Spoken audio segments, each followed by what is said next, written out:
Uncle Iroh, General Iroh, the Dragon of the West, or just Uncle. Uncle Iroh! Uncle? Is one of the most beloved characters in fictional history, and definitely one of the most loved in the Avatar franchise, especially by me. In this video, I explain why Uncle Iroh deserves a standalone series and why this edition would be perfect for the franchise.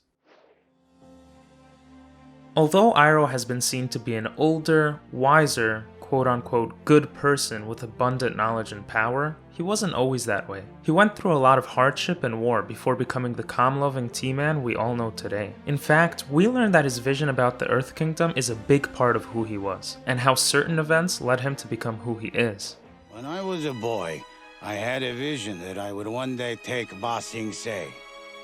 Only now do I see that my destiny is to take it back from the Fire Nation. Iroh lost 3 big things in his life which contributed to this change, all around the same time. His only son, his father, and the throne. His brother Ozai and him had strained relations, and his mother and wife presumably died years earlier.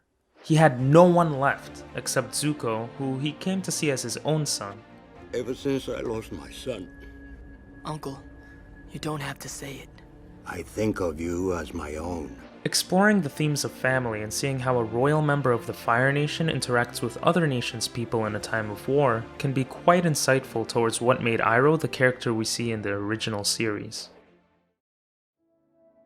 Iroh's position as a general in a nation whose goal was to rule the world should not be understated. I hope you all may see it someday, if we don't burn it to the ground first. But his mannerisms and expressed interest in people are clearly shown throughout the series, leading us to believe that his journey wasn't as clear-cut as some may think. We learned that he's the reason the dragons are still alive, he traversed the spirit world, and he learned how to redirect lightning by studying waterbenders. In fact, when he explains the philosophy of each nation to Zuko, it can be implied that he traveled the world or at least studied each nation's culture and history extensively. After his son died on the battlefield, however, Iroh's position as a proclaimed great general comes to an end. And as we see in the ATLA series, he becomes a humble man trying to mentor his nephew into becoming a better person instead. A series on Iroh could focus on these emotions and show how his natural affinity towards people counteracted his role in war, and his role in family. Exploring his childhood and upbringing, his spirit world journeys, his entry into the White Lotus and subsequent promotion, his victories on the battlefield, and his exploration of the world in general would be quite the emotional ride. But his inaction would prove to be quite interesting to see as well. There are many times in ATLA where Iroh could have ended Aang's life, or helped Zuko capture him, or even stop his nephew from getting burned. I looked away. But instead, he refused to participate. We see him try to improve Zuko's life, and eventually aid in the war effort against his own people. But the question remains, why intervene when he did? From what we've seen, Iroh goes against the Fire Nation at the end of Book 1 to prevent the spirits from being killed, but he only really starts to help Team Avatar near the end of Book 2 when he lets Aang and Katara get away, and then obviously in the war against Ba Sing Se. It would therefore be interesting to see Iroh's thought process and point of view alongside other characters during key moments of the original series. Generally, his inaction in and of itself caused certain events to unfold, and the times he decided to take action were quite pivotal in the series. It's time for you to look inward and begin asking yourself the big questions. Who are you? And what do you want?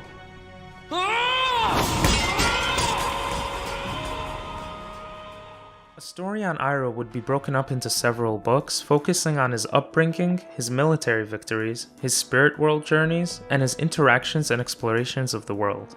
It would dive deep into his thinking and pivotal decision making, or lack thereof, and his eventual retirement into the spirit world afterwards.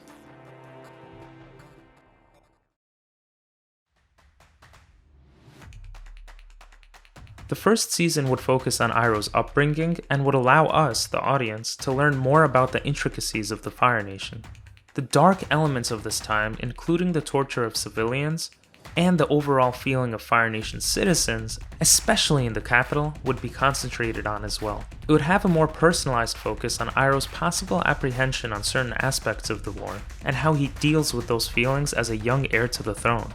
Maybe his vision of conquest over Ba Sing Se is enough to fuel him, but seeing his affinity toward people leads me to believe there would be some cognitive dissonance going on. The end of this book would lead Iroh to accept the state of the world around him and possibly strive to become the great general of the Fire Nation he eventually becomes.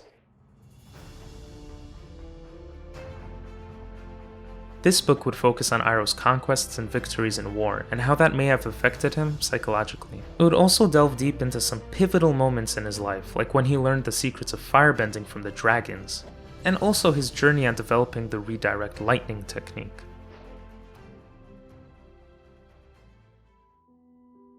This book would follow Iroh's immediate response to his son's death, which would be shown on screen. Happy birthday, my son. If only I could have helped you. Lu Ten's death broke Iroh down and tore him away from war, so seeing how it actually happened would be an amazing moment to witness. Maybe he was too fixated on Ba Sing Se that he visibly saw his son having trouble, but concentrated on taking the city instead. After that, we would follow Iroh's adventures into the spirit world looking for his son, and his entry into the White Lotus. We would watch as he discovers himself and achieves enlightenment, setting him up for the last and final book. The final book would encompass much of the original series, but from the perspective of Uncle Iroh. With all the knowledge of him and his views accumulated from previous seasons, we would have greater insight into why he makes the decisions that he does and come to respect him more for it. It would be like peering into his personal diary. Towards the end of the final season, we would see his influence on the world at his older age, attempting to stop the Red Lotus from separating from the White Lotus, while drinking tea and handling his tea shop. The last episode would be bittersweet, as we see him leave the physical world for the spiritual, in a probably Star Wars-like way, leaving behind his whole history to start anew, playing Pai Sho and drinking tea, and from time to time, giving immense wisdom to each new generation coming his way.